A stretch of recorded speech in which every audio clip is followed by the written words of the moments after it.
Bonjour, bonjour, et bienvenue dans cette nouvelle vidéo sur la méthode agile. Cette fois, on va parler du Lean Canvas. Alors, pour ceux qui connaissent le Lean Canvas, ils vont me dire « Mais qu'est-ce que tu racontes? Lean Canvas, ça a très peu de rapport avec la méthode agile. C'est un moyen de modéliser une entreprise ou un produit quand on est start-upper. Ça n'a aucun rapport avec la méthode agile. » Ah, détrompez-vous, et je vais vous montrer. Donc, le Lean Canvas, pour ceux qui ne connaissent pas, c'est donc effectivement un moyen de dégrossir votre projet et de savoir les grandes lignes de votre projet. Et ça se présente donc sous la forme de ce tableau que vous voyez là. Et ça permet donc de savoir les forces, faiblesses, comment vous allez gagner de l'argent, etc.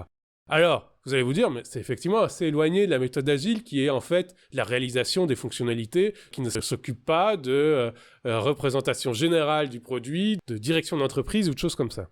En fait, les deux peuvent être reliés.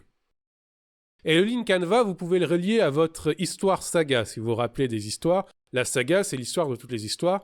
Et donc, le Lean Canvas, c'est la représentation sous forme de tableau de votre saga.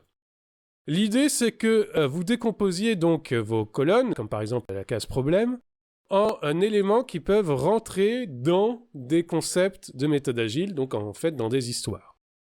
La case problème, elle permet de définir l'objectif du projet, le cap, quel est le problème rencontré en fait, donc le problème auquel ce projet prétend répondre.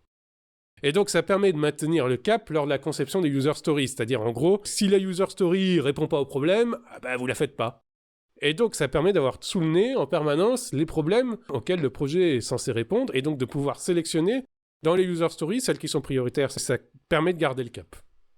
La case solution, elle permet de définir l'objectif minimum viable à atteindre avant une mise en production. Donc en gros, votre tout premier prototype, celui que vous devez faire en tout premier le plus rapidement possible pour pouvoir le mettre le plus rapidement possible en production, la solution qu'apporte votre projet aux problèmes rencontrés dans la colonne précédente, ça permet de prioriser les user stories de développement. Et de marketing ou d'autres, ça permet de prioriser les user stories. Ce que l'utilisateur final, ce que le client va voir. Donc celles qui doivent être finies en premier. Alors, les key metrics, c'est avec cette case que vous allez prioriser vos NFR. C'est les NFR qui permettent de réaliser vos key metrics, vos indicateurs de performance, c'est-à-dire en gros, si vous réussissez ou si vous ratez votre projet. La case proposition de valeur unique, Unique Value Proposition, ça permet de définir les user stories de développement et les NFR prioritaires dès la mise en production. En fait, vous mettez en production avec la case solution et vous essayez de maintenir votre différenciation par rapport à vos concurrents avec la case Unique Value Proposition. C'est là que vous devez définir vos user stories et vos NFR prioritaires dès la mise en production, celles qui seront dans les sprints juste après la mise en production. La case avantage compétitif, c'est sur le plus long terme.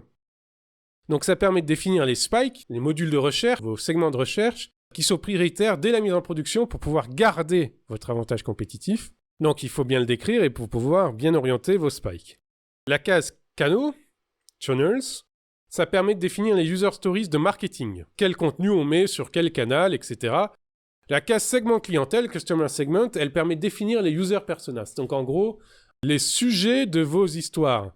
Le jeu dans votre user story. C'est celui qui va utiliser les fonctionnalités que vous réalisez par les user stories. Donc elle est extrêmement importante cette case. En dessous, vous avez les cases coûts, cost structure et source de revenus, revenue streams. L'idée est simple.